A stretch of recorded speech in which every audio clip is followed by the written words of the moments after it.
दोस्तों, उम्मीद करता हूँ आप सब खैरियत से होंगे। मैं हूँ मोहम्मद हुसैन अब्बास और आप देख रहे हैं SHS नॉलेज।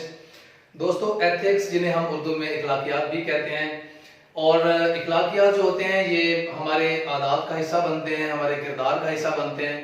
तो अब इखलाकियात के अंदर जो है हमारी अच्छी सोच हो सकती है, अच्छी बात हो सकती है, किसी को अच्छा मशवरा हो सकता है, उसमें हमारा लिबास भी आता है, उसमें हमारा बात करने का, गुफ्तगू करने का अंदाज, खुश आमदीद कहने का अंदाज, किसी को अल्लाह हाफिज कहने का अंदाज। तो ये बहुत से ऐसे हमारे मुआशरे के अंदर पाए जाने वाली अकदार हैं जो कि एक इंसान के अंदर मौजूद होती हैं और उसकी जो वजह है उसका हिस्सा बनते हैं। तो बजाय इसके कि किसी को बुरा कह के, किसी को गलत अल्फाज से बुला के या पुकार के उसका हौसला गिराने की बजाय अगर किसी को अच्छा मशवरा दे दिया जाए, उसकी अच्छी रहनुमाई कर दी जाए, उससे अच्छी बात कर ली जाए, उसका हौसला बढ़ा दिया जाए, तो ये इसके जो रिजल्ट्स हैं वो बहुत ज्यादा देर पा भी होते हैं। और हो सकता है कि आपके अच्छे इकदाम की वजह से एक बहुत ही अच्छा उसका जो वो रिजल्ट, उस जो असर है वो उस शख्स की जात के ऊपर हो और वो आने वाले वक्त जो है बहुत ज्यादा मोटिवेट हो के अपना जो है वो काम आगे कर सके। तो इसके लिए हमें किसी भी किस्म की कोई कीमत भी अदा नहीं करनी पड़ती। तो कोशिश करें कि अच्छाई को फरोग दें, अच्छी बातों को फरोग दें जो कि मुस्तकबिल में हमारी आदात का, हमारे किरदार का जो है वो हिस्सा बनते हैं। दोस्तों, इसी पैगाम के साथ we come back to our today's lecture that is about two important types of noun and one is abstract noun and the second is concrete noun. दोस्तों, before going further, let's go back and revise our previous lectures. For example, we started these series by grammar. And what is a grammar? As we are talking about English, so we will discuss about English grammar. That has two things main to discuss in grammar. One is syntax, the combination, the arrangement of words, so that we can understand them. And the second thing was morphology, the different functions, different forms of words in a sentence that we see whenever we write a sentence. Each word is explaining differently. Then we started parts of speech, and parts of speech we started from noun. And what is noun? Name of anything, any object, time, duration, any quality, any type of, you can say, thoughts, ideas. So noun is basically a naming word that gives name to different objects. So then we started types of noun, because noun is present in a sentence in the form of different type of properties in different forms. On the basis of those forms and properties and qualities, we give different types of the noun. For example, we discussed proper noun, the name of a specific person, the name of specific things, specific objects. We concluded different examples also. Then we discussed about common nouns, the nouns that we generally speak in our daily life. For example, different objects are present around us, and we generally and commonly we give them some general names. So commonly given names are common nouns, and then came the material noun. Material noun was just the name of those materials through which we can make other objects. So different type of name of the materials. Then came the gender noun. Gender noun discuss four subcategories. Number one is masculine noun, then feminine noun, then common noun and neuter noun. So if we discuss about male members of the society, it becomes masculine noun. If we discuss about the female category, then it becomes feminine noun. And if we discuss about a noun through which we cannot differentiate between female and male, we discuss in common noun. And if a noun that does not specify any gender, it becomes neuter or neutral noun, that we have discussed last day.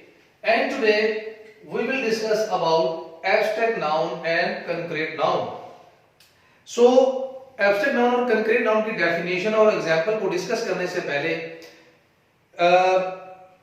हम थोड़ा सा discuss ये कर लेते हैं कि अल्लाह पाक ने हमें 5 सेंसेस से नवाजा है।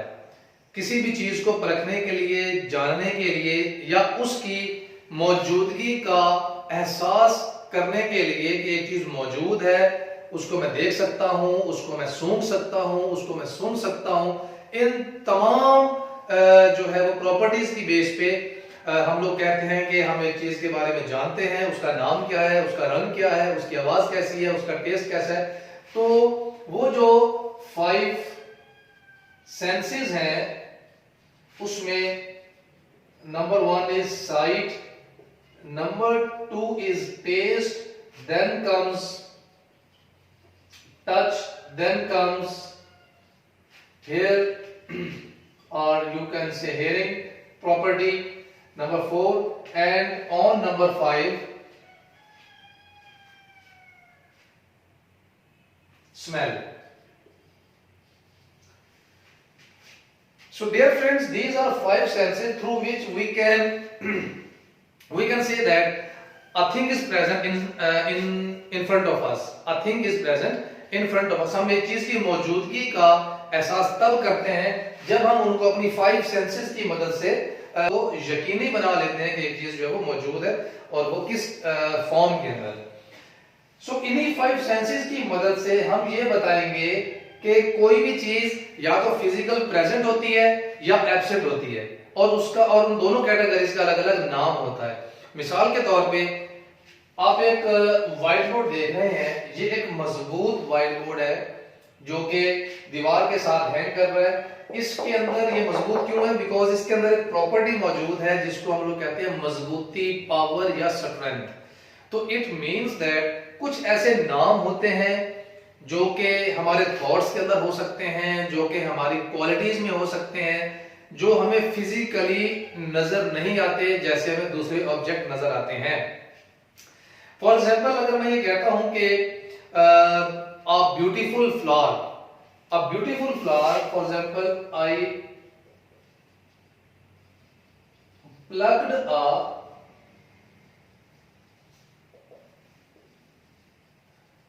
beautiful flower.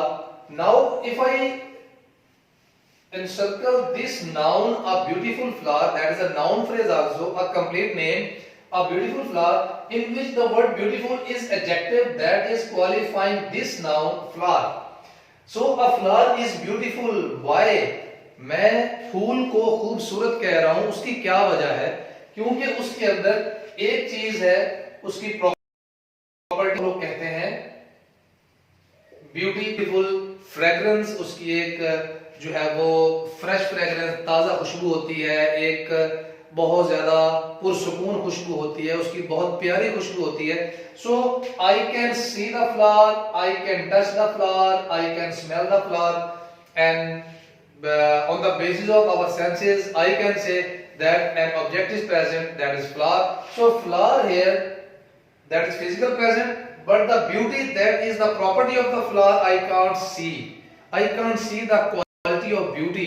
मैं एक फूल की खूबसूरती को नहीं देख सकता हूं, लेकिन उस खूबसूरती की बिना पे फूल को खूबसूरत कह सकता हूं। So name of such things like beauty, like power, like strength, like patience. So these are all the name of the qualities or the properties that are present inside living organisms or non-living organisms that become the qualities of a person, place or thing, whatever the object is under discussion. तो जो properties के name होते हैं, जो कि आपके ख्यालात में होते हैं, जो कि फिजिकल आपको नजर नहीं आते, उनको हम लोग डिस्कस करते हैं एब्स्ट्रैक्ट नाउन के अंदर। और बाकी जितने भी ऑब्जेक्ट हैं जो कि फिजिकली मौजूद होते हैं, चाहे वो जिंदा है, चाहे वो जिंदा नहीं है, चाहे वो किसी भी कैटेगरी से ताल्लुक रखते हैं, उन सब को हम लोग डिस्कस करेंगे कॉन्क्रीट नाउन से। तो बेसिकली जो आज की 2 टाइप्स हैं वो इन 5 सेंसेस के अराउंड जो है वो रिवॉल्व करती हैं। If we can conclude about a noun that is physically present, we say the object belongs to concrete noun. And if an object, any property, any noun that is not present as the result of these senses, we say the noun is an abstract noun, that is almost the name of the qualities. So now we discuss about abstract noun. Main 3 चीजें हैं जिनको हम understand करेंगे तो हमें abstract noun और concrete noun का जो है वो पता चल जाएगा। So abstract noun is the name of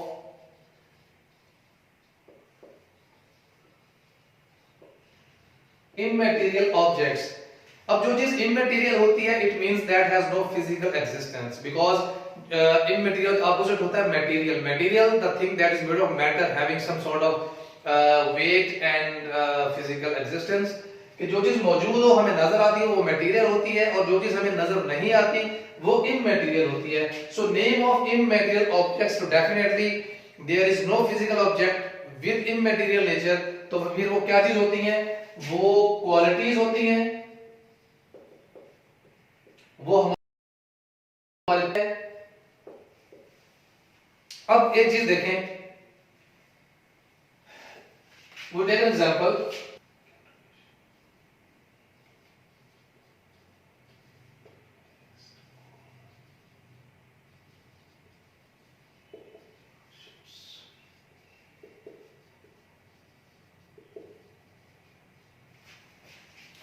Here we have a sentence, he faced all hardships with patience. उसने सब्र के साथ तमाम मुश्किलात का सामना किया। Now he is a pronoun, और ये किसी हम मेल नाउन के लिए इस्तेमाल करते हैं, जो कि डेफिनेटली एक कॉन्क्रीट नाउन है, प्रोनाउन सॉरी।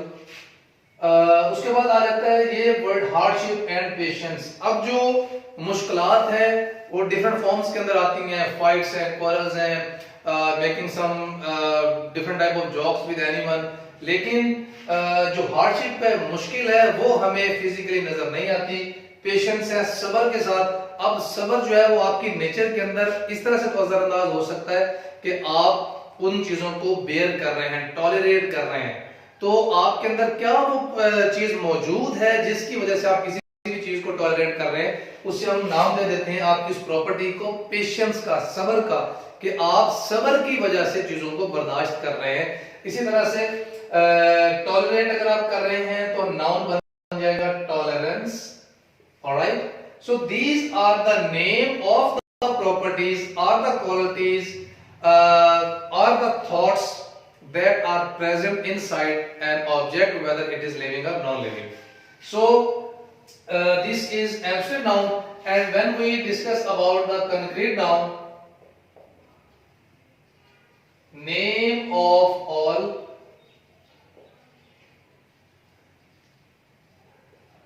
material objects, हमारे इर्द गिर्द मौजूद जितने भी ऑब्जेक्ट्स हैं, चाहे वो लिविंग ऑर्गेनिजम्स हैं, नॉन लिविंग ऑर्गेनिजम्स हैं, तमाम के तमाम जो ऑब्जेक्ट्स होते हैं वो कॉन्क्रीट नाउन्स में आते हैं। The reason is because they are physically present. अब आप ये देखें कि अगर एक इंसान, एक चीज के अंदर जो पाई जाने वाली खसूसियत है, अगर हम उसको कोई नाम दे देते हैं तो वो एब्स्ट्रैक्ट नाउन है, क्योंकि खसूसियत आपको फिजिकल फॉर्म के अंदर कहीं भी नजर नहीं आती। एक इंसान के अंदर पाई जाने वाली जो प्रॉपर्टी है, क्वालिटी है, वो मादी फॉर्म के अंदर आपको कहीं चलती फिरती नजर नहीं आती, लेकिन उसकी बेस पर आप कहते हैं कि ये इंसान ऐसा है। लेकिन अगर मैं बात करता हूं कि एक चीज जो हमें फिजिकली मौजूद नजर आती है तो हम उसको देख के फौरी कह देते हैं कि ये चीज है। तो क्या मैं फॉर एग्जाम्पल मैं कहता हूं अहमद इज प्लेइंग फुटबॉल, मैं फुटबॉल को टच कर सकता हूं, मैं अहमद को भी टच कर सकता हूं। तो according to these two type of nouns, अगर क्वेश्चन में आ जाता है कि इनमें एब्स्ट्रैक्ट नाउन और कॉन्क्रीट नाउन को अंडरलाइन करें, तो मुझे ये देखना नाउन्स हैं जिनको मैं फिजिकली देख सकता हूं, टच कर सकता हूं, स्मेल कर सकता हूं, फील कर सकता हूं, व्हाटएवर। अहमद है name of a person, I can see, I can touch.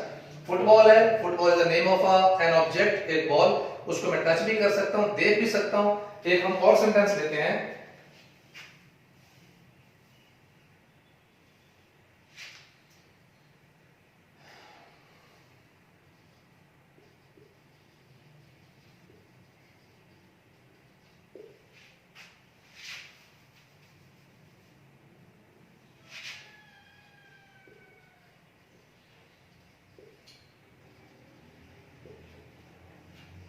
now here the word I should give them aid, so a pronoun and this is aid. Aid means support कह सकते हैं, help कह सकते हैं, कि मैं मुश्किल वक्त में जो मदद दरकार होती है कि मैं I should give them aid, मुझे उनको मदद देनी चाहिए, मदद supply in the form of supply of different objects है, चाहे वो फूड आइटम्स हैं, चाहे वो मतलब के उनके जो कंफर्ट के लिए जो भी आइटम्स आप देते हैं, उनको घर बना के या उनके बिस्तर वगैरह कुछ भी आप जो सपोर्ट के लिए देते हैं, तो कलेक्टिवली वो जो आप पूरे का पूरा काम कर रहे होते हैं, वो थॉट किस चीज का होता है, वो एड का थॉट होता है। तो एड आपको फिजिकली नजर नहीं आती है, लेकिन उस एड जिस प्रोसेस से, जिस काम से वो जुड़ी हुई है, उस पूरे के पूरे प्रोसेस का एक थॉट है, और उस थॉट का नाम क्या है, एड। और जैसे मैं एड का नाम लेता हूं, मेरे थॉट क्या आता है कि आप किसी की मदद कर रहे हैं, वो मदद किसी भी फॉर्म के अंदर हो सकती है, कैश की फॉर्म में हो सकती है, फूड आइटम्स की फॉर्म में अंदर हो सकती है, कपड़ों की फॉर्म में हो सकती है, घर की फॉर्म में हो सकती है, तो किसी भी फॉर्म के अंदर वो हेल्प हो सकती है। लेकिन जो उस हेल्प के साथ एसोसिएटेड जो थॉट है, वो थॉट क्या है, वो मेरा है एड, और एड आपके पास क्या आ जाएगा, सो एक सेंटेंस के अंदर on the basis of physically presence और फिजिकली नॉन प्रेजेंस हम डिफरेंशिएट कर सकते हैं नाउन्स को। तो नाउन्स बेशक किसी भी टाइप ऑफ नाउन के हों, हमें ये देखना है कि एब्स्ट्रैक्ट नाउन और कॉन्क्रीट नाउन में डिफरेंस क्या है, एक चीज के मौजूद होने का और एक चीज के मौजूद ना। तो इन प्रॉपर्टीज की बिना पर हम लोग नाउन की डिफरेंट टाइप्स को अंडरस्टैंड करते हैं। आपको दो चीजों के ऊपर ज्यादा फोकस करना है। Number one, you must understand the definition of each type. आपको नाउन की हर टाइप की डेफिनेशन है, उसके ऊपर पूरा अबूर होना चाहिए, पूरा कमांड होना चाहिए कि इसकी डेफिनेशन में ये चीज आती है। और सेकंड थिंग कि उस डेफिनेशन और उन एग्जांपल्स की मदद से हम इजीली डिफरेंशिएट कर सकते हैं कि जो गिवन चॉइसेस हैं, उनमें जो क्वेश्चन पूछा गया है उससे कौन सा आंसर बिलोंग करता है। तो आज हमारी ये दो टाइप्स थी जिसको हमने अंडरस्टैंड करना था। तो हमारी almost 7 to 8 types of noun discuss हो गई हैं। इंशाल्लाह जो नेक्स्ट लेक्चर होगा उसके अंदर हम मजीद 2 इंटरेस्टिंग टाइप्स ऑफ नाउन के बारे में डिस्कशन करेंगे। और इस हवाले से आपको कोई क्वेश्चन हो, आपकी कोई सजेशन हो, anything you want to say, you can tell, you can share your opinion in the comments, and I will share a PDF file or Microsoft Word file that includes abstract noun and concrete noun, their exercises, their you can say their definitions, and a list of abstract nouns and concrete nouns, so that you can easily practice and understand these two type of nouns. अपना बहुत ज्यादा ख्याल रखिएगा। मुझे दीजिए इजाजत। अल्लाह हाफिज।